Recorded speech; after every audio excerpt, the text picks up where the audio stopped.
Hello दोस्तों। आज की वीडियो में हम बात करेंगे बजट की। तो बजट की बात करेंगे, लेकिन उससे पहले हम बात करेंगे लोक बिल की। ठीक है,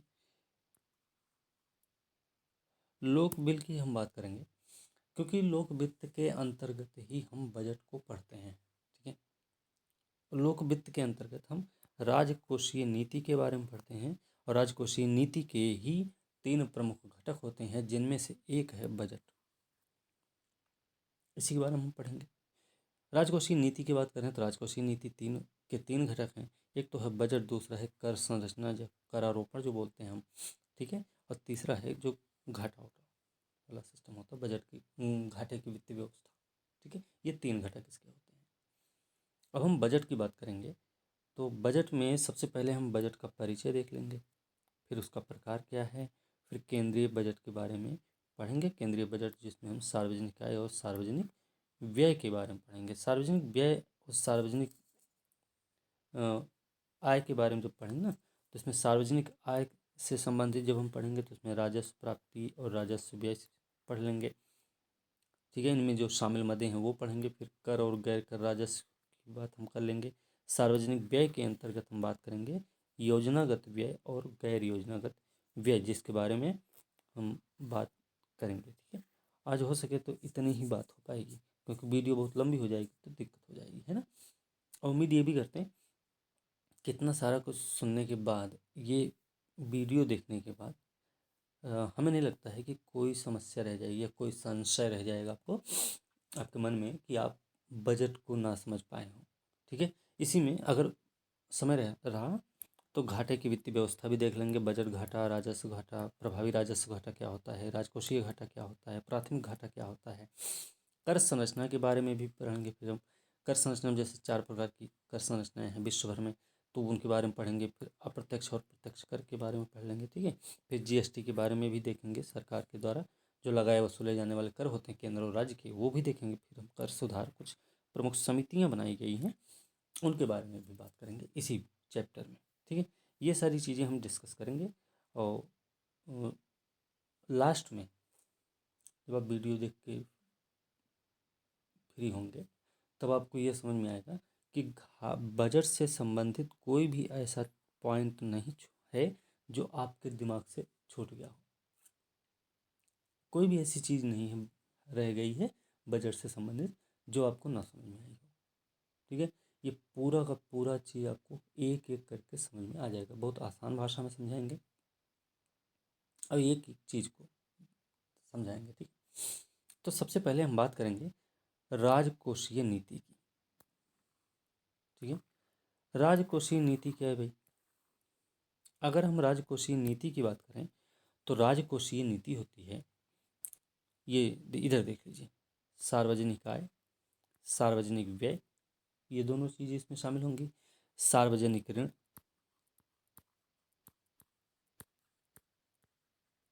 सार्वजनिक ऋण। ठीक है, फिर करारोपण, करारोपण हो जाएगा। बजट घाटा, बजट घाटा, सब्सिडी, सब्सिडी, सब्सिडी के साथ साथ हीनार्थ प्रबंधन, जिसको हम बोलते हैं घाटे की वित्त व्यवस्था, हीनार्थ प्रबंधन। ठीक है, हीनार्थ प्रबंधन, इन्हीं सबसे संबंधित जो नीतियाँ होती हैं ना, जो नीति होती है, वही है राजकोषीय नीति। तो आपको ये पता चल गया राजकोषीय नीति क्या है। अब हम बात करेंगे राजकोषीय नीति के प्रमुख घटक। जैसा कि हमने पहले ही बताया है कि इसके 3 प्रमुख घटक हैं। ठीक है, उनकी चर्चा करेंगे अब हम। तो 3 प्रमुख जो घटक हैं वो कौन कौन से हैं, इनकी बात करें तो सबसे पहले आपको पता होना चाहिए कि इसके 3 घटक हैं। कौन कौन से? पहला है बजट, फिर है कर संरचना, फिर है घाटे की वित्त व्यवस्था। तो हम बजट पर बात करेंगे अब। ठीक है, बजट पर बात करेंगे और बजट पर सबसे पहले हम बात करेंगे इसका परिचय। बजट है क्या, इसका थोड़ा बहुत इतिहास भी देखेंगे। ठीक है। तो बजट का परिचय अगर देखा जाए तो बजट होता क्या है भाई, संसाधन जितने भी हैं, उपलब्ध संसाधनों का, उपलब्ध संसाधनों का अनुमान लगाना या संसाधनों की उपलब्धता का अनुमान लगाने और फिर उन्हें एक पूर्व निश्चित प्राथमिकता के अनुसार किसी संगठन के विभिन्न कार्यकलापों के लिए आवंटित करने की प्रक्रिया होती है बजट। ठीक है, आपको पता हो गया, संसाधनों की उपलब्धता का अनुमान लगाना है, फिर उसको पूर्व निश्चित जो प्राथमिकता के अनुसार है उनको किसी संगठन के विभिन्न कार्यकलापों के लिए आवंटित करने की प्रक्रिया होती है बजट। आपको पता होगा बजट राष्ट्रपति महोदय के द्वारा प्रत्येक वर्ष, प्रत्येक वित्तीय वर्ष, ठीक है, प्रत्येक वर्ष ही संसद के दोनों सदनों के समक्ष वित्त आयोग के माध्यम से रखवाया जाता है या विवरण पेश करवाया जाता है। ठीक, अब बात करें इसका इतिहास भी। तो पहली बार भारत में बजट कब पेश हुआ था ये पता होना चाहिए। तो पहली बार भारत में बजट पेश हुआ था 18 फरवरी 1860 को। ये पीटी से संबंधित प्रश्न है। इस समय वायसराय कौन थे, तो उनका नाम है कैनिंग महोदय हैं, है ना, लॉर्ड कैनिंग महोदय हैं। इलाहाबाद घोषणा आपने इतिहास में पढ़ा होगा, तो कैनिंग से ही संबंधित रही है। समय इनका है तो पेश किसने किया था, उनका नाम है जेम्स विल्सन महोदय द्वारा पहला बजट पेश हुआ भारत में। ये तो इतिहास की बात है और स्वतंत्रता से पहले की बात है। अब स्वतंत्र भारत का पहला बजट कब पेश हुआ आपको बता दें, तो ये पेश हुआ भैया 26 नवंबर 1947 को। किसके द्वारा पेश हुआ है ये भी पता होना चाहिए। तो वित्त मंत्री थे उस समय, वित्त मंत्री कौन थे, उनका नाम है R.K. षणमुखम चट्टी।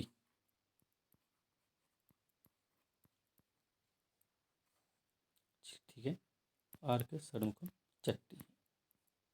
ये तो हो गए स्वतंत्र भारत के पहले वित्त मंत्री और स्वतंत्र भारत का पहला बजट हो गया। अब हम बात करें कि जैसे आज के समय में क्या है, आप देखते होंगे कि आम बजट और रेल बजट, कई बार सुना होगा आपने आम बजट और रेल बजट के बारे में, कि आम बजट इस बार एक साथ पेश हुए दोनों, है ना, ऐसा कुछ सुनते होंगे। तो ये जो आम बजट और रेल बजट वाला सिस्टम है ना, ये 1924 में 1924 में आम बजट और रेल बजट को एक दूसरे से अलग किया गया था। पूछा जा सकता है कब पेश हुआ था ये नहीं, लेकिन ये पूछा जा सकता है इसकी सिफारिश किसने की थी। तो उनका नाम था विलियम एकवर्थ महोदय। ठीक है, विलियम एकवर्थ की अध्यक्षता वाली समिति की सिफारिश पर रेल बजट को आम बजट से 1924 में अलग किया गया। तो मिलाया कब गया, ये मिलाया गया भैया 2017-18 के बजट में। 2017-18 के बजट में फिर से इनको एक कर दिया गया और इसी 2017-18 से ही क्या हुआ, बजट 1 फरवरी से पेश किया जाने लग गया। ये भी आपको ध्यान रखना है। ये हो गया आपका इतिहास, बजट का इतिहास है, परिचय है बजट का पूरा पूरा। ठीक है, अब हम बात करेंगे इसके प्रकार की। तो बजट कितने प्रकार के होते हैं, एक प्रश्न ये उठता है। ठीक है, तो अगर हम बात करें बजट के प्रकार की, तो बजट कितने प्रकार के होते हैं भाई। सबसे पहले कितने, देखिए कितने प्रकार के होते हैं ये तो ठीक है, लेकिन हमें बात करना है कि निष्पादन बजट क्या होता है, लिंग आधारित बजट क्या है, शून्य आधारित बजट क्या है ना, इस तरीके से। तो हमें सबसे पहले बात करना है, 4 प्रकार के होते हैं फिलहाल, ये आपको ध्यान रखना है। तो जब हम बात करेंगे ये जो बजट के प्रकार हैं, इसमें सबसे पहले हम बात कर लेंगे निष्पादन बजट की। निष्पादन बजट क्या होता है? निष्पादन बजट, निष्पादन बजट का मतलब है इसके द्वारा संगठन के लक्ष्य और उद्देश्य दोनों निर्धारित होते हैं। ऐसा हो जाए कि संगठन के लक्ष्य और उद्देश्य को परिलक्षित करने के लिए, देखिए पहले भी बजट पेश होता था, तो बाद में आया है ना, 1975-76 के आम बजट से इसकी शुरुआत हुई है। ठीक है, 1975-76 से इसकी शुरुआत हुई है। ये इसलिए 75-76 लिख रहे हैं क्योंकि वित्तीय वर्ष है, बजट वर्ष है। ठीक है, इस समय से इसकी शुरुआत हुई है। इससे क्या फ़ायदा है? फ़ायदा ये है भैया कि इसके द्वारा ना किसी संगठन का लक्ष्य और उसका उद्देश्य, ये दोनों परिलक्षित होता है। लक्ष्य और उद्देश्य परिलक्षित होता है, मतलब अब मिला के बोल सकते हैं, संगठन के लक्ष्य और उद्देश्य को परिलक्षित करने के लिए भारत सरकार के द्वारा 1975-76 में निष्पादन बजट की शुरुआत हुई। ठीक है, और अगर देखें तो यह लागत लाभ विश्लेषण को निरूपित करता है। एक बात और ध्यान रखना है कि लागत लाभ विश्लेषण को निरूपित करता है आपका निष्पादन बजट। उद्देश्य क्या होता है? उद्देश्य इसका है भाई सिंपल सा, कि राजकीय उत्पाद और लागत को सामने लाना होता है, मतलब लागत और उत्पाद को सामने लाना है। ठीक है, निष्पादन बजट है ये। इसको हम परफॉर्मेंस बजट भी बोलते हैं। ठीक है, तो ये हुआ हमारा निष्पादन बजट। और दूसरा बजट क्या है? अगर दूसरे प्रकार के बजट देखेंगे तो उसमें हम आउटकम बजट बात करेंगे। हिंदी में उसको आगत बोल सकते हैं, हिंदी में आगत बोलते हैं उसे, तो वो है आउटकम बजट। ठीक है, प्रकार में दूसरा प्रकार है आउटकम। आप इसको ध्यान में रखेंगे क्योंकि साल भी बता रहे हैं, तो क्योंकि होता क्या है ना, कभी कई बार पेपर में क्रोनोलॉजिकल ऑर्डर में पूछ लिया जाता है, या कब से शुरुआत हुई ये पूछ लिया जाता है, या फिर पूछ लिया जाए कि इसका उद्देश्य क्या रहा है। ठीक है, या फिर ये हो सकता है यह क्या होता है, मतलब लागत लाभ विश्लेषण किसको निरूपित करता है, ऐसा कुछ हो जाए। तो प्रश्न के तरीके कुछ भी हो सकते हैं।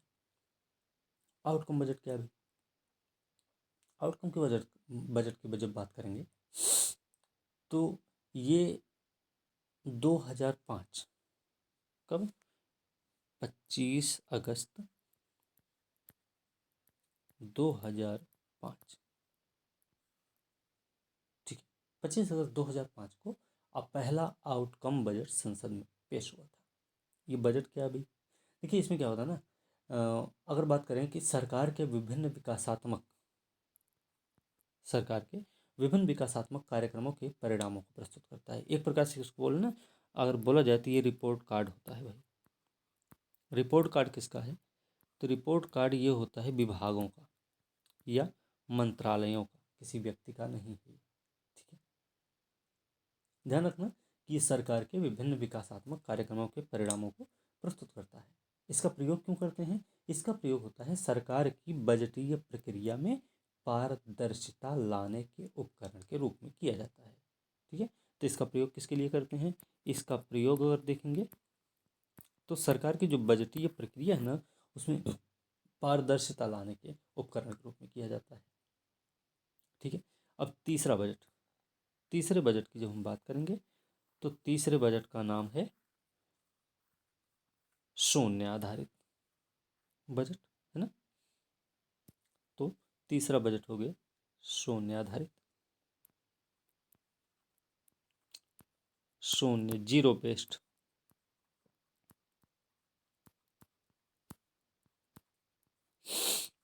ये क्या है? इसमें देखिए क्या है ना कि इसकी शुरुआत अगर देखी जाए तो ये 1987-88 में ही इसकी शुरुआत हुई है। 87-88 के बजट में ही इसकी शुरुआत हुई है।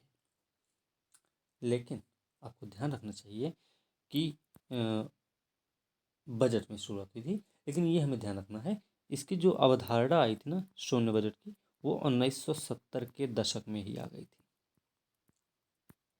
1970 के दशक में इसकी अवधारणा की शुरुआत हुई थी, लेकिन औपचारिक शुरुआत की अगर बात करेंगे, औपचारिक शुरुआत, तो औपचारिक शुरुआत इसकी हुई है 10 जुलाई 1986 को। औपचारिक शुरुआत 10 जुलाई 1986 को हुई थी। मुख्य उद्देश्य क्या है इसका? तो उद्देश्य आपको ध्यान रखना है, इसका उद्देश्य है एक मिनट, इसका उद्देश्य क्या है भाई? इसके उद्देश्य की अगर हम बात करेंगे तो इसका उद्देश्य है सार्वजनिक व्ययों की अपव्ययता में कमी करना। मतलब अपव्ययता में कमी, अपव्ययता में कमी करना इसका प्रमुख उद्देश्य है। ठीक है, इसका मुख्य उद्देश्य मतलब प्रत्येक व्यय के लिए न्यायोचित आधार प्रस्तुत किया जाता है शून्य आधारित बजट के माध्यम से। ठीक है, कोई भी डिपार्टमेंट जब होता है ना जो बजट पेश करते हैं, तो वो क्या करते हैं, विकासात्मक जो कार्य होते हैं उसको शून्य मानकर चलते हैं, जीरो से ही शुरुआत होती है इसकी। ठीक है, तो ये आपका शून्य आधारित हो गया। अभी एक बजट और बचा हुआ है और उसका नाम है लिंग आधारित बजट। ठीक है, लिंग आधारित बजट देखेंगे। अब ये क्या होता है इसके बारे में भी पता होना चाहिए। तो चौथा है आपका लिंग आधारित बजट। लिंग आधारित बजट, ठीक है, ये क्या है? देखिए, पहला प्रयोग अगर भारत में देखेंगे तो भारत में तो बहुत बाद में इसकी शुरुआत हुई है, करीब 2005-06 में इसकी शुरुआत हुई थी। लेकिन विश्व स्तर पे अगर बात करें तो इसकी शुरुआत कब हुई थी? तो ये हुई थी विश्व स्तर पे 1982 में ऑस्ट्रेलिया के द्वारा की गई थी। लेकिन भारत में 2005-06 के आम बजट में शुरू हुआ था ये। इसके द्वारा क्या किया जाता है? इसके द्वारा संसाधनों और कार्यों का जो आवंटन है ना, वो लिंग के आधार पर किया जाता है। ठीक है,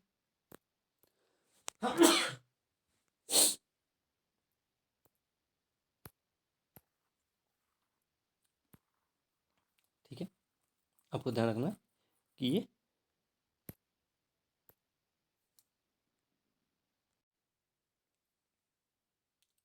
ठीक है, तो इसकी जो शुरुआत हुई है ऑस्ट्रेलिया से हुई है, 1982 में हुई थी। लेकिन भारत में ये 2005-06 के बजट से शुरू हुआ था। इसका मुख्य काम क्या है? इसका काम है भाई कि संसाधनों और कार्यों का आवंटन जो होगा वो लिंग के आधार पर किया जाएगा। इसके माध्यम से समाज में क्या होता है, स्त्री पुरुष प्रतिरूप को समझकर ऐसी नीतियां और कार्यक्रम की कार्यान्वयन के लिए धनराशि आवंटित की जाती है। मतलब ये है, इससे समाज के जो स्त्री पुरुष प्रतिरूप है ना, उसमें परिवर्तन लाकर स्त्री पुरुष समानता को स्थापित किया जा सके। ये इसका मुख्य उद्देश्य है। किसका? लिंग आधारित बजट का प्रमुख उद्देश्य है। ठीक है, अब बजट की बात कर रहे हैं तो बजट में हमने ये बता दिया कि भाई बजट कितने प्रकार के होते हैं, ये भी आपको पता हो गया। अब हम बात करेंगे केंद्रीय बजट की। तो केंद्रीय बजट की जब हम चर्चा करेंगे ना, तो इसमें हम बात करेंगे इस तरीके से। आप यहाँ देख सकते हैं कि इसमें सार्वजनिक आय और सार्वजनिक व्यय के रूप में करते हैं। ठीक है, सार्वजनिक आय और सार्वजनिक व्यय के रूप में करते हैं केंद्रीय बजट की चर्चा। अब हम सार्वजनिक आय और सार्वजनिक व्यय से अगर इसकी शुरुआत करते हैं तो हमें ये पता होना चाहिए कि सार्वजनिक आय क्या है और सार्वजनिक व्यय क्या होता है। सार्वजनिक आय के अंतर्गत किन किन चीज़ों को शामिल किया जाता है ये पता होना चाहिए। फिर सार्वजनिक व्यय के अंतर्गत किन किन चीज़ों को शामिल किया जाएगा ये भी हमको पता होना चाहिए। तो सबसे पहले बात करेंगे सार्वजनिक आय की। ठीक है, तो सार्वजनिक आय पर बात करेंगे सबसे पहले। तो सार्वजनिक आय में राजस्व प्राप्ति की बात करेंगे। राजस्व प्राप्ति क्या होता है भाई? कुल सार्वजनिक आय की अगर बात करेंगे तो ये है सभी स्रोतों से प्राप्त होने वाली इनकम है। इसमें जो राजस्व प्राप्ति है वो होती है ऐसी प्राप्तियां जिनसे सरकार के ऊपर किसी प्रकार की देनदारी सृजित नहीं होती है। ठीक है, मतलब सरकार पर किसी भी प्रकार की देनदारी सृजित नहीं होती है और ना ही सरकार की परिसंपत्तियों में गिरावट आती है। आपको स्टेटमेंट के रूप में याद रखना है राजस्व प्राप्ति क्या है। अब राजस्व प्राप्ति की बात करें तो राजस्व प्राप्ति में कर राजस्व प्राप्ति है और गैर कर राजस्व प्राप्ति है। अब कर राजस्व प्राप्ति की अगर हम बात करें तो कर राजस्व प्राप्ति क्या हो सकती है कि सरकार द्वारा आरोपित जो प्रत्यक्ष अप्रत्यक्ष कर होते हैं या और भी जो शुल्क होते हैं उनसे प्राप्त जो मौद्रिक आय है वही होती है कर राजस्व प्राप्ति। ठीक है, कर राजस्व प्राप्ति में जब बात करेंगे तो उसमें डायरेक्ट इनडायरेक्ट टैक्सेस हैं कई सारे। अब डायरेक्ट टैक्स की बात करेंगे तो उसमें आय कर है, संपत्ति कर है, निगम कर है, पूंजी लाभ कर है, ब्याज कर है ना, अनुषंगी कर, बहुत सारे लाभ कर होते हैं। एक चीज ध्यान रखना, निगम कर जो होता है निगम कर कंपनियों से वसूला जाता है, ये बात आपको ध्यान में रखनी है। ठीक है,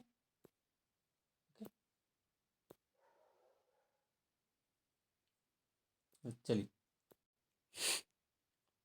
तो सार्वजनिक आय के अंतर्गत हमने क्या पढ़ा? राजस्व प्राप्ति। राजस्व प्राप्ति क्या होता है? सरकार द्वारा आरोपित प्रत्यक्ष अप्रत्यक्ष कर और अन्य शुल्कों से जो प्राप्त मौद्रिक आय होती है वही होती है राजस्व प्राप्ति। अब कर प्रत्यक्ष और अप्रत्यक्ष कर की बात की है तो प्रत्यक्ष और अप्रत्यक्ष कर जो होते हैं ऐसे हम लिख सकते हैं D indirect tax, direct tax, indirect tax. अब डायरेक्ट टैक्स की बात करें तो इसमें कई सारे कर आते हैं जैसे आयकर है, संपत्ति कर है, निगम कर है, पूंजीगत लाभ कर है जो संपत्तियां होती हैं लोगों की, पूंजीगत लाभ कर जो, ठीक है, ब्याज कर है, अनुषंगी लाभ कर होता है। इनडायरेक्ट टैक्स क्या होते हैं भाई? अप्रत्यक्ष कर, ये उत्पाद कर है, सीमा शुल्क है, सेवा कर है, मनोरंजन कर, मूल्य संवर्धन कर, वैल्यू एडेड टैक्सेस जो होते हैं, बिक्री कर होता है। ठीक है, ये है कर राजस्व के अंतर्गत। गैर कर राजस्व में अगर देखा जाए तो गैर कर राजस्व के अंतर्गत हम देखते हैं तो कर के अतिरिक्त जो अन्य सभी स्रोतों से सरकार की इनकम होती है वो होते हैं गैर कर राजस्व प्राप्ति के अंतर्गत आएंगे। इसमें अगर देखेंगे तो गैर कर राजस्व प्राप्ति में शामिल जो मदें हैं वो कौन कौन सी हैं, इसमें बात करेंगे सार्वजनिक क्षेत्र के जो उपक्रम होते हैं, उपक्रमों से प्राप्त लाभ या लाभांश होता है। सरकार को आंतरिक या बाह्य ऋणों से जो प्राप्त ब्याज होता है वो भी गैर कर राजस्व में ही आता है। शुल्क जुर्माने से होने वाली जो प्राप्तियां होती हैं वो भी गैर कर राजस्व में आती हैं। वित्तीय सेवाओं से प्राप्त जो आय होती है, वित्तीय सेवा मतलब मुद्रा छापने संबंधित है या डाक टिकट छापने संबंधित जो अनुदान मिलते हैं सरकार को, ये सब गैर कर राजस्व प्राप्ति में शामिल होती हैं। ठीक है, ये हो गई राजस्व प्राप्ति की बात। अब राजस्व प्राप्ति अगर देखें हैं तो हमें पूंजीगत प्राप्ति की भी जानकारी होनी चाहिए। तो पूंजीगत प्राप्ति क्या है भाई? पूंजीगत प्राप्ति की अगर हम बात करेंगे वह प्राप्तियां जो संपत्ति के क्रय और विक्रय का फल होती हैं।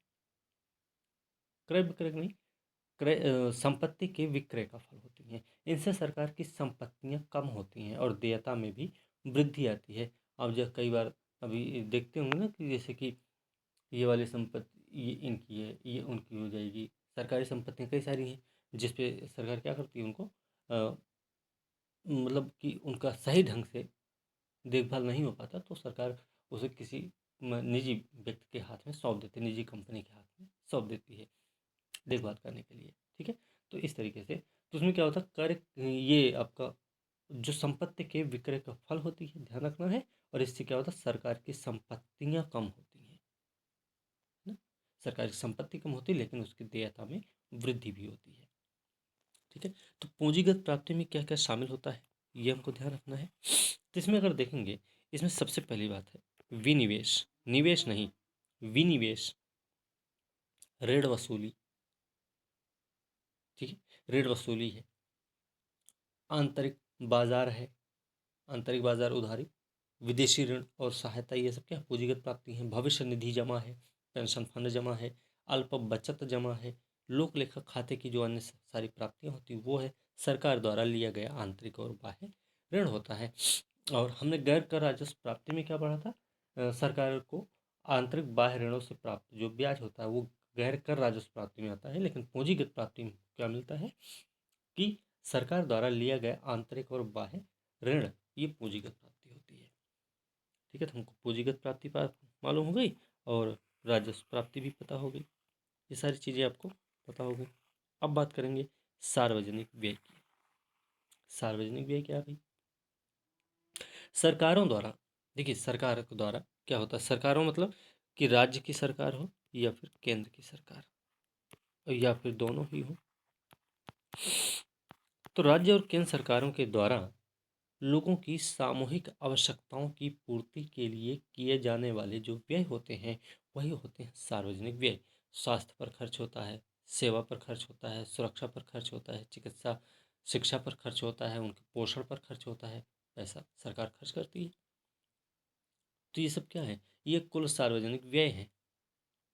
सड़क बनवाना है, पैसा खर्च होगा, कॉलोनी बनवानी है, पैसा खर्च होगा, स्कूल खोलना है तो भी पैसा खर्च होना है। तो ये सब व्यय हैं, कुल सार्वजनिक व्यय है यही। अब ये जो व्यय है ना, सार्वजनिक व्यय, ये दो प्रकार के होते हैं, योजनागत और गैर योजनागत। योजनागत की अगर हम बात करेंगे तो योजनागत व्यय क्या होते हैं ये आपको पता होना चाहिए। तो योजनागत व्यय की अगर हम बात करेंगे तो योजनागत व्यय के बारे में एक चीज़ ध्यान रखना कि नीति आयोग के अधीन पंचवर्षीय योजना और अन्य परियोजनाएं बनाकर जो किया गया व्यय होता है वही होता है योजनागत व्यय। नीति आयोग के अधीन ध्यान रखना आपको, पंचवर्षीय योजना और अन्य परियोजना बनाकर। इसमें शिक्षा हो जाएगा, स्वास्थ्य है, पेयजल है, आवास है, गरीबी उन्मूलन है, रोजगार सृजन है, ग्रामीण विकास है, ये सारी चीज़ें योजनागत में शामिल होती हैं। अब गैर योजनागत व्यय क्या है भाई? अब गैर योजनागत व्यय जब बात करेंगे तो इसमें क्या होगा, नीति आयोग के अधीन पंचवर्षीय योजनाओं के अनुसार योजना ना बनाकर, ध्यान रखना, नीति आयोग के अधीन पंचवर्षीय योजना के अनुसार योजना ना बनाकर जो किया गया व्यय होता है वो होता है आपका गैर योजनागत व्यय। ठीक है, तो इसमें क्या क्या शामिल होगा, गैर योजनागत में क्या शामिल हो सकता है, इसमें शामिल हो जाएगा आपका ब्याज अदायगी। सबसे पहली चीज ब्याज अदायगी हो जाएगा। ठीक है, ब्याज अदायगी हो जाएगा इसमें। उसके अलावा सब्सिडी हो जाएगा, रक्षा व्यय है, अधूरी योजनाओं पर जो व्यय होता रहता है, वेतन है, पेंशन है, ये सारी चीज़ें आपकी शामिल हो जाएंगी गैर योजनागत व्यय में। अब हमें एक चीज़ यहाँ पे ध्यान ये रखना है कि योजनागत और गैर योजनागत जो व्यय हैं, अब इनका क्या सिस्टम है भाई? देखिए अभी क्या है ना, इस समय बात हो रही है राजस्व व्यय और पूंजीगत व्यय की। और ये क्या है, इन्होंने ही योजनागत और गैर योजनागत व्यय का स्थान लिया हुआ है। इन दोनों की इस जगह पर पेश किए जाते हैं राजस्व व्यय और पूंजीगत व्यय, इनको शामिल कर लिया गया। हुआ क्या, 2016-17 में वित्तीय वर्ष 17-18 से योजनागत और गैर योजनागत व्यय को सरकार द्वारा समाप्त कर राजस्व और पूंजीगत व्यय के रूप में वर्गीकृत करने का फैसला लिया गया। कब लिया गया? 2016-17 में लिया गया है। कब से लागू करने की बात की? 17-18 से बात हुई है, तब से शुरू हो जाएगा। तो एक तो हमें ध्यान रखना है कि कब घोषणा हुई, 2016-17 में। कब से शुरुआत हुई? 2017-18 से। ये हमको याद रखना है। ठीक है, अब राजस्व व्यय और पूंजीगत व्यय क्या होते हैं? राजस्व व्यय की बात है कि सरकार द्वारा एक वित्तीय वर्ष में किए जाने वाले वे अनुमानित व्यय जिसके फलस्वरूप ना तो परिसंपत्तियों का निर्माण होता है और ना ही सरकार की देयता में कमी आती है, उसी को हम बोलते हैं राजस्व व्यय। इसमें हम ब्याज अदायगी को देख सकते हैं, सब्सिडी को देख सकते हैं, राज्यों को अनुदान देख सकते हैं, वृद्धावस्था पेंशन है, वेतन है, छात्रवृत्ति, इन सब चीज़ों को हम देख सकते हैं। ठीक है, एक हो गया। दूसरा है पूंजीगत व्यय। एक पूंजीगत व्यय क्या भाई, इसके बारे में अगर हम बात करें पूंजीगत व्यय की, तो पूंजीगत व्यय क्या है? पूंजीगत व्यय का मतलब है सरकार का ऐसा व्यय रहेगा जिससे या तो सरकार की परिसंपत्तियों में व्यय होता है और या फिर उसकी देयता में कमी आती है। जैसे निवेश, निवेश, ऋण भुगतान है, निवेश है, ऋण भुगतान है। ठीक है, ऋण भुगतान है, ऋण वितरण भी है, शेयरों की खरीद है, भूमि भवन, जो भूमि की खरीदारी होती है, जैसे अभी सड़क बनवाना हो तो जमीन की खरीदारी करनी पड़ेगी, जमीन को पैसा देना पड़ेगा, है ना। ये सब मकान वकान का वो मशीनें उपकरण जो खरीदने वरीदने पे जो खर्चा दिया किया जाए, वो सब क्या होता है, वो पूंजीगत व्यय होता है। ठीक है, तो हमें ये पता हो गया ये जो केंद्रीय बजट है इसमें जो जो टर्म्स आते हैं वो क्या क्या होते हैं, उनका यूज कैसे किया जाता है, किन आधारों पर होता है, इनमें किन किन चीज़ों को शामिल किया जाएगा, और इनमें इनको पढ़ते समय या जो प्रश्न आए उसमें किन बातों पर हमें ध्यान देना है और क्या नहीं हो सकता, ये आपको पता हो गया। ठीक है, अब हम बात करेंगे घाटे की वित्त व्यवस्था के बारे में। ये जब घाटे की वित्त व्यवस्था के बारे में बात करेंगे ना, तो हमें ध्यान रखना होगा कि घाटे की जो वित्त व्यवस्था होती है ना, इसमें कई प्रकार से कई चीज़ें होती हैं। जैसे एक तो होता है बजट घाटा। बजट घाटा क्या होता है ये पता होना चाहिए। जैसे हमेशा आप पढ़ते होंगे करंट में, करंट पे चीज़ें तो अभी नहीं करेंगे, इसको करेंगे करंट वाला भी चीज़ हम बताएंगे। लेकिन अभी का जो है कि बजट घाटा इतना परसेंट पर लाना है, सरकार का प्रयास है 3.5% पर, 3.5 पर करना, उसको 3.5 के स्तर पर लाना है। तो बजट घाटा क्या है, राजस्व घाटा क्या होता है, ये अगर आपको इसका फार्मूला, इसके बारे में आपको जानकारी रहेगी, तब आप वहाँ पे अगर करंट पढ़ते हैं तब आपको ये अ, मालूम हो जाएगा कि अच्छा ये चीज़ है क्या। ऐसा ही है। तो बजट घाटा क्या होता है? बजट घाटा ऐसा है कि भाई सरकार का बजट व्यय जब बजट प्राप्ति से अधिक हो तभी होता है घाटा। अगर हम इसकी फार्मूले की बात करें तो कुल बजट प्राप्ति माइनस कुल बजट व्यय, या फिर ऐसे कर सकते हैं कुल राजस्व प्राप्ति प्लस कुल पूंजीगत प्राप्ति माइनस, ऐसे कर सकते हैं ना, कुल राजस्व प्राप्ति प्लस कुल पूंजीगत प्राप्ति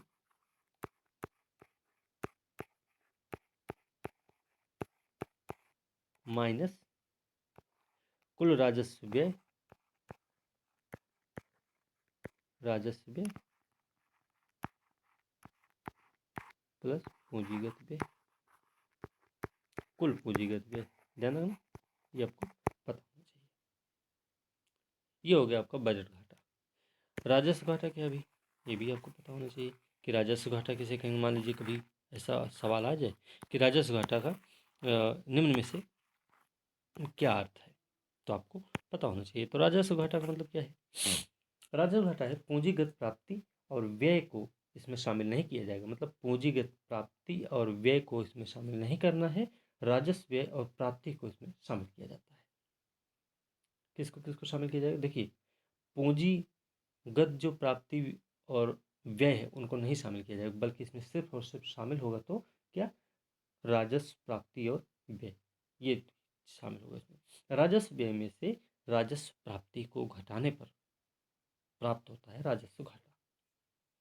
नाम ही राजस्व है ना, तो पूंजीगत वाले से कोई लेना देना नहीं इसका। इसका सिर्फ और सिर्फ राजस्व वाले से लेना देना, वो चाहे व्यय, राजस्व वाले से लेना देना मतलब राजस्व प्राप्ति और राजस्व व्यय से लेना देना है। और इसमें हम क्या करेंगे, राजस्व व्यय में से राजस्व प्राप्ति को घटा देंगे तो हमें मालूम हो जाएगा कि राजस्व घाटा हमारा कितना है। तो ये आपको पता हो गया कि राजस्व व्यय माइनस राजस्व प्राप्ति, है ना, बराबर होता है राजस्व घाटा। अब एक और है प्रभावी राजस्व घाटा। क्या होता है प्रभावी राजस्व घाटा की जब बात करेंगे तो ये क्या है, राजस्व व्यय में से पूंजीगत परिसंपत्तियों के लिए दिए गए अनुदान को घटाने के बाद प्रभावी राजस्व ये जो प्रभावी राजस्व घटा ना, इसमें राजस्व व्यय में से पूंजीगत परिसंपत्तियों के लिए दिए गए अनुदान को घटाना है, उसके बाद राजस्व प्राप्ति को घटाना है। मतलब हमें राजस्व व्यय एक तो हो ही गया, राजस्व व्यय मान लीजिए कि 100 रुपया रहा है, ठीक है। अब इसमें पूंजीगत परिसंपत्ति के लिए जो दिए गए अनुदान हैं वो कितने हैं, मान लीजिए इसमें से पूंजीगत परिसंपत्ति के लिए दिया गया अनुदान रहा है 20 रुपये का, तो ये हम माइनस कर देंगे तो कितना हो जाएगा, 80 के बराबर आ गया। अब इसी को 80 को क्या करें, राजस्व प्राप्ति को घटाएंगे। अब इसमें से राजस्व प्राप्ति कितनी रही होगी, मान लीजिए कि वो रही हो 70 के बराबर, तो ये घटा देंगे तो कितना आ जाएगा, 10। अब ये 10 क्या होगा, यही है प्रभावी राजस्व घाटा आपका। पहले क्या करेंगे,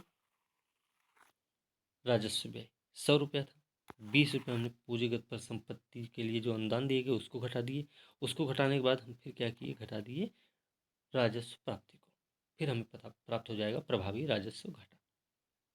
अगर फार्मूला देखेंगे तो राजस्व व्यय माइनस पूंजीगत परिसंपत्तियों के सृजन हेतु दिया गया अनुदान माइनस राजस्व प्राप्ति, या फिर इसे कहें कि राजस्व घाटा माइनस पूंजीगत परिसंपत्ति के सृजन हेतु दिया गया अनुदान। राजस्व घाटा भी हो सकता है, ठीक। ये हो गया। अब क्या है, अगला है राजकोषीय घाटा। अब ये क्या होता है भाई, राजकोष से संबंधित है भाई, ठीक है। आपको ध्यान रखना है ये राजकोष से संबंधित है, राजकोषीय घाटा।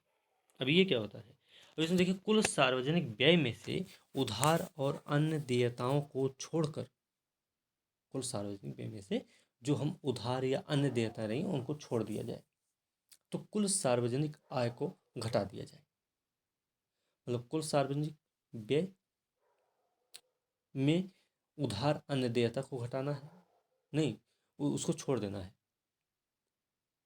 मतलब घटा ही दें, ठीक है। घटा देंगे, फिर उसके बाद हम कुल सार्वजनिक आय को घटा देंगे तो हमें राजकोषीय घाटा प्राप्त हो जाएगा। ऐसे हम कर सकते हैं कि कुल सार्वजनिक व्यय, कुल सार्वजनिक व्यय, कुल सार्वजनिक व्यय माइनस कुल सार्वजनिक आय, ठीक है। कुल सार्वजनिक व्यय माइनस कुल सार्वजनिक आय बराबर होता है राजकोषीय घाटा के। ये आपको पता हो गया। अब या फिर हो सकता है बजट घाटा, फार्मूला है बजट घाटा, जो पहला वाला ये वाला था, बजट घाटा प्लस, ऐसे कर ले, प्लस उधार व अन्य देयता, अन्य, ये हो जाए। या फिर कुल सार्वजनिक व्यय माइनस कुल सार्वजनिक प्राप्ति प्लस उधार और अन्य देयता, ऐसे कर सकते हैं। इसमें इसमें क्या करेंगे, प्लस उधार और अन्य देयता को हम जोड़ देंगे, ये कर सकते हैं। या फिर राजस्व घाटा प्लस पूंजीगत व्यय, पूंजीगत व्यय, पूंजीगत व्यय माइनस देयता ना सृजित करने वाली प्राप्तियां जो होंगी, ठीक है, ये हो जाएगा। अब एक और बचा है प्राथमिक घाटा, क्या होता है प्राथमिक घाटा, भी हमें पता होना चाहिए। तो प्राथमिक घाटा क्या है भाई, जब प्राथमिक घाटा की बात करें, मतलब प्राइमरी डेफिसिट, ये क्या होता है, तो चालू वर्ष के राजकोषीय घाटे और पहले से ली गई उधारियों पर ब्याज भुगतान के अंतर को कहते हैं चालू वर्ष। चालू वर्ष क्या है, वो आपको चालू वर्ष पता होना चाहिए कि चालू वर्ष क्या होता है। तो चालू वर्ष है जिस साल बजट पेश हो रहा है, ठीक है, वो है चालू वर्ष आपका, ठीक है। तो चालू वर्ष के राजकोषीय घाटा और पहले से जो ली गई उधारियां हैं उस पर ब्याज भुगतान जो किया गया है उसका अंतर होता है प्राथमिक घाटा। सिंपल सा अगर देख लें तो राजकोषीय घाटा, ठीक है, प्राथमिक घाटा बराबर क्या है, राजकोषीय घाटा माइनस ब्याज भुगतान।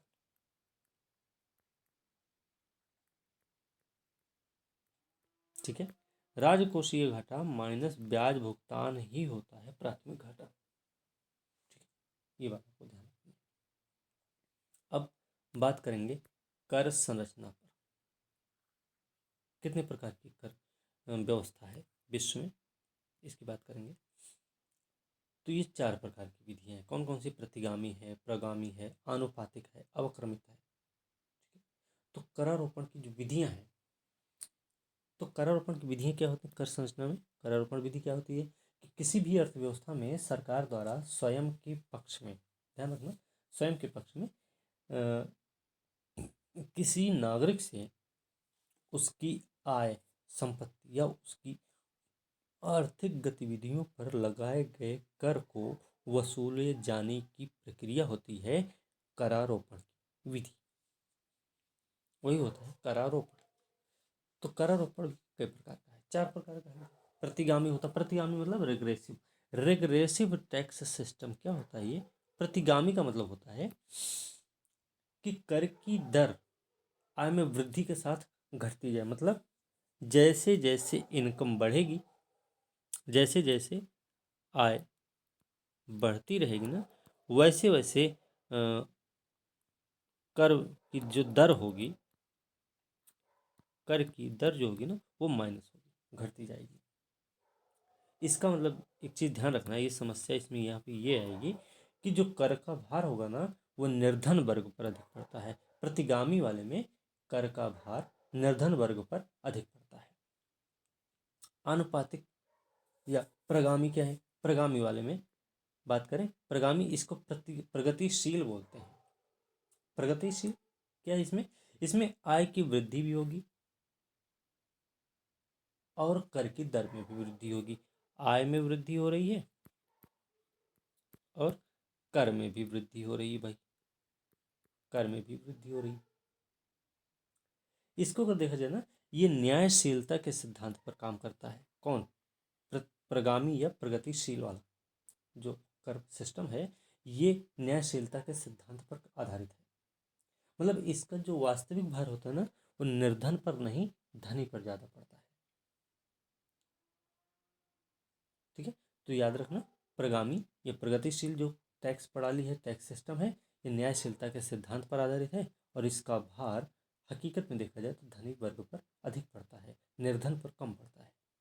वहीं प्रतिगामी की बात करेंगे, जिसमें आय में वृद्धि होती रहती है, कर की दर में कमी आती रहती है, इसका जो वास्तविक भार होता है वो गरीबों पर ज़्यादा पड़ता है। एक है आनुपातिक। आनुपातिक क्या होता है? आनुपातिक व्यवस्था है, कर की दर आय में परिवर्तन के साथ भी परिवर्तित नहीं होती है। कर की दर जो होती है ना, आय बढ़े या घटे, कुछ भी हो, जो टैक्स सिस्टम है, जो टैक्स रेट है, वो वही रहेगा। मतलब विभिन्न आय वर्गों के करदाताओं के लिए कर की दर जो होती है ना, वही एक समान होती है अनुपातिक वाले में। ये न्यायशीलता के सिद्धांत का पालन नहीं करता है। अनुपातिक वाला न्यायशीलता के सिद्धांत का पालन नहीं करता है। एक और बचा है, उसका नाम क्या है? उसका नाम है अवक्रमित। अवक्रमित कर प्रणाली क्या भाई? अब इसके बारे में अगर बात करें, तो अवक्रमित जो कर प्रणाली है, ये वाली, शुरुआत में क्या होता है ना कि कर की दर जो होती है ना, आय में वृद्धि के साथ बढ़ती जाती है, लेकिन बाद में एक निश्चित सीमा के बाद कर की दर स्थिर हो जाती है या फिर निश्चित हो जाती है। ये अपक्रमित वाले में होता है। ठीक है, आपको ध्यान रखना। तो भी प्रतिगामी है, जो गरीबों पर ज़्यादा पड़ता है। ठीक है, गरीबों पर ज़्यादा पड़ता है। कर की दर जो होती है आय में वृद्धि के साथ घटती जाती है ना। अनुपातिक क्या बताए थे? अनुपातिक हमने बता दिए, कर की दर आय में परिवर्तन के साथ भी परिवर्तित नहीं होती है। मतलब आय वर्ग के करदाताओं, विभिन्न आय वर्ग के करदाताओं के लिए कर की दर एक समान होती है। मतलब ये न्यायशीलता के सिद्धांत पर आधारित नहीं है। इसका अगला है प्रगतिशील या प्रगामी है, जो कि न्यायशीलता के सिद्धांत पर आधारित है। इसमें ये जो है निर्धन धनी वर्ग पर ज़्यादा, मतलब वास्तविक भार धनी वर्ग पर होता है। आय में वृद्धि होती है तो कर की दर में भी वृद्धि होती जाती है। एक है अवक्रमित। अवक्रमित मतलब है कि प्रारंभ में कर की दर जो होती है आय में वृद्धि के साथ बढ़ती तो जाती है, लेकिन एक निश्चित सीमा पर पहुंचने के बाद वह स्थिर हो जाती है या फिर निश्चित हो जाती है। ठीक है, यहाँ तक आपको समझ में आ गया होगा। अब बात करेंगे जीएसटी की। जीएसटी क्या है भाई? इसमें हमने बताया था कि इसमें 17 प्रकार के केंद्र व राज्य के कर,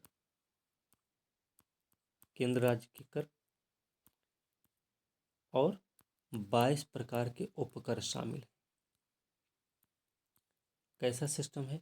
यह एक अप्रत्यक्ष कर प्रणाली है, आपको पता होना चाहिए। 2017 में लागू हुआ है। 2017 में लागू हुआ तो हमको तारीख भी पता होनी चाहिए। वो तारीख है 1 जुलाई। 1 जुलाई 2017 से ये लागू है। ठीक है, अब हम बात करेंगे यहाँ पे सरकार द्वारा वसूले जाने वाले कर। सरकारों के कर कौन कौन से हैं भाई? इनको देखेंगे तो इसमें सबसे पहले हम बात करेंगे केंद्र सरकार द्वारा लगाए और वसूले जाने वाले कर। केंद्र सरकार द्वारा लगाए वसूले जाने वाले कर में कौन कौन से शामिल होंगे? एक तो है केंद्रीय उत्पाद शुल्क। ठीक है, केंद्रीय उत्पाद शुल्क।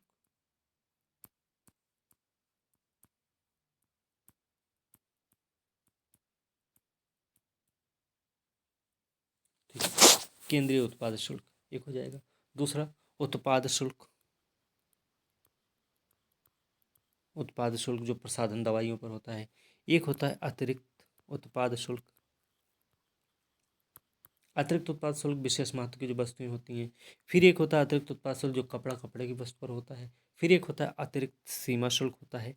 सीमा शुल्क होता है, सीमा वाला शुल्क होता है। एक विशेष सीमा शुल्क होता है। एक होता है सेवा कर, सेवा कर होता है। एक होता है केंद्रीय अधिभार उपकर होते हैं जो केंद्र सरकार के द्वारा लगाए और वसूले जाते हैं, ये सारे कर। ठीक है, अब हम देखेंगे राज्य सरकार द्वारा लगाए और वसूले जाने वाले कर।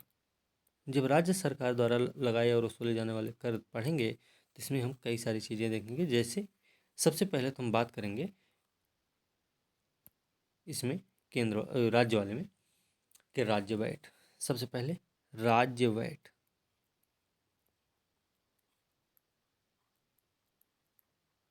ठीक है, दूसरा है प्रवेश कर है।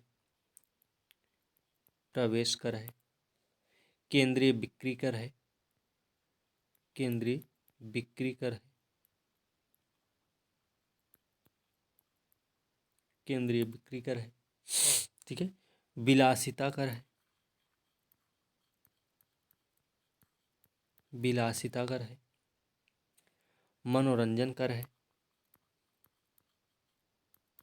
मनोरंजन कर है। फिर विज्ञापन पर कर है। विज्ञापन पर कर है। लॉटरी सट्टेबाजी जुआ पर जो कर लगाया जाता है वो भी राज्य का ही है। राज्य के अधिभार और उपकर होते हैं वो सब भी राज्य के ही द्वारा वसूले और लगाए जाने वाले कर होते हैं। ठीक है, अब लास्ट में बची हुई हैं कुछ समितियों के बारे में बात करेंगे जो कर सुधार से संबंधित प्रमुख समितियां हैं जिनसे प्रश्न कई बार पूछा गया है और इस बार भी हो सकता है पूछ ही लिया जाए, तो हमें थोड़ा सा उन समितियों के बारे में ध्यान रखना है। जैसे अगर हम कर सुधार समिति की बात करेंगे ना, इसमें सबसे पहले बात करेंगे वांचू समिति। वांचू समिति किससे संबंधित है? तो आपको पता होना चाहिए ये प्रत्यक्ष कर से में सुधार से संबंधित, इनडायरेक्ट टैक्स में सुधार से संबंधित है। दूसरी है एल के झा समिति। एल के झा समिति है, ये किससे संबंधित है? ये भी इनडायरेक्ट टैक्स में सुधार से संबंधित है। तीसरी है राजा चलैया समिति। राजा चलैया समिति, तो ये राजा चलैया समिति किससे संबंधित है? तो राजा चलैया समिति कर सुधार से, सिर्फ और सिर्फ कर सुधार से संबंधित है, आपको ये बात ध्यान में रखनी है। फिर आएंगे रेखी सोम समिति। रेखी सोम समिति ये किससे संबंधित है? सॉरी, रेखी समिति। ठीक है, रेखी समिति है, ये किससे संबंधित है? रेखी समिति आपकी संबंधित है, ये भी अप्रत्यक्ष कर से, कर में सुधार से संबंधित है ये भी। एक है पार्थ सारथी सोम समिति, इसको हम सोम समिति कह सकते हैं। तो सोम समिति किससे संबंधित है? सोम समिति संबंधित है कर नीति में सुधार से संबंधित, कर नीति से संबंधित, ऐसे शॉर्ट में याद रखना है। फिर एक है वाई वी रेड्डी समिति, वाई वी रेड्डी समिति। ये रेड्डी समिति किससे संबंधित है? यह है आयकर छूट की समीक्षा से संबंधित है। फिर इसी में हम बात करेंगे, एक और समिति है जिसका नाम है भूरेलाल समिति। भूरेलाल समिति किससे संबंधित है ये भी आपको पता होना चाहिए। तो जो भूरेलाल समिति है ना, वो किससे संबंधित हो सकती है? अगर इससे क्या होता है ना कि ये जो प्रश्न होते हैं ना इस तरीके के, ये मिलाने के लिए दे दिए जाते हैं। ठीक है, कई बार मिलान करने के लिए दे दिया जाता है, ऐसे मिलान करना होता है, पहले दूसरा, दूसरा तीसरा, चौथा पांचवा, ऐसे करके। या फिर हो सकता है आमने सामने ही दे दिए गए हों, उल्टा पुल्टा करके, कौन सा मिलान सही है, कौन सा मिलान गलत है, ऐसा करके दे दिया जाए। तो जो भूरेलाल समिति है वो किससे संबंधित है? तो भूरेलाल समिति संबंधित है प्रत्यक्ष और अप्रत्यक्ष कर आरोपण से, डायरेक्ट और इनडायरेक्ट टैक्स के कर आरोपण से संबंधित है। एक है केलकर समिति, केलकर समिति है 2002 में बनी थी। ये किससे संबंधित है? ये पेट्रोलियम उत्पाद पर कर से संबंधित, पेट्रोलियम उत्पादों से पर कर से संबंधित है भाई, पेट्रोलियम उत्पादों। एक है रंगराजन समिति, रंगराजन समिति है, रंगराजन समिति सेकंड है ये, 2006 में बनी थी। ठीक है, 2006 में बनी थी ये। तो ये किससे संबंधित है? ये समिति है प्रशुल्क संरचना के संबंध में ने। एक मिनट, ये जो भूरेलाल समिति है ना, ये भूरेलाल समिति डी मतलब प्रत्यक्ष अप्रत्यक्ष से संबंधित नहीं, बल्कि ये है मोटर वाहन कर में वृद्धि से संबंधित, मोटर वाहन में कर से वृद्धि, कर में वृद्धि से संबंधित है भूरेलाल समिति। ठीक है, केलकर जो समिति है ना, डायरेक्ट और इनडायरेक्ट टैक्स वाला जो है, मतलब अप्रत्यक्ष और अप्रत्यक्ष कर आरोपण से संबंधित है। ये रंगराजन जो समिति है ये पेट्रोलियम उत्पादों पर प्रशुल्क संरचना के संबंध में से संबंधित है। ठीक है, ये सारी हो गई समितियाँ, ये महत्वपूर्ण समितियाँ हैं, इन पर आपको ध्यान रखना है। बाकी जितना भी हमने बताया है बजट के बारे में, लोक वित्त के बारे में, वो सब आपको याद रखना है, और आप चाहें तो उनको नोट डाउन भी कर सकते हैं। इनकी पीडीएफ भी आप लोगों को मिल जाएगी। ठीक है, और अच्छे से पढ़ते रहिए। बाकी पीडीएफ के लिए हम इसमें डिस्क्रिप्शन बॉक्स में उसका लिंक दे देंगे, तो आप लोग उससे जाके ग्रुप से जुड़ जाएंगे, तो वहाँ पे आपको पीडीएफ मिल जाएगी। ठीक है, तो फिलहाल आज की वीडियो हम यहीं समाप्त करेंगे। और वैसे क्या करेंगे, डेली डेली कोई ना कोई टॉपिक पर, विशेष टॉपिक पर वीडियो बनाते रहेंगे, और आप लोगों को जैसे जो एग्ज़ाम से संबंधित है उनसे संबंधित जो स्पेशल टॉपिक्स होंगे ना, उन पर वीडियो बनाते हुए ऐसे हम कवर कर दिया करेंगे। तो इससे थोड़ा सा आपके लिए आसानी हो जाएगी पेपर सॉल्व करने में और तैयारी करने में। ठीक है, तो इसके साथ आज की वीडियो यहीं समाप्त करेंगे। अगले वीडियो के साथ कल मिलते हैं, तब तक के लिए धन्यवाद।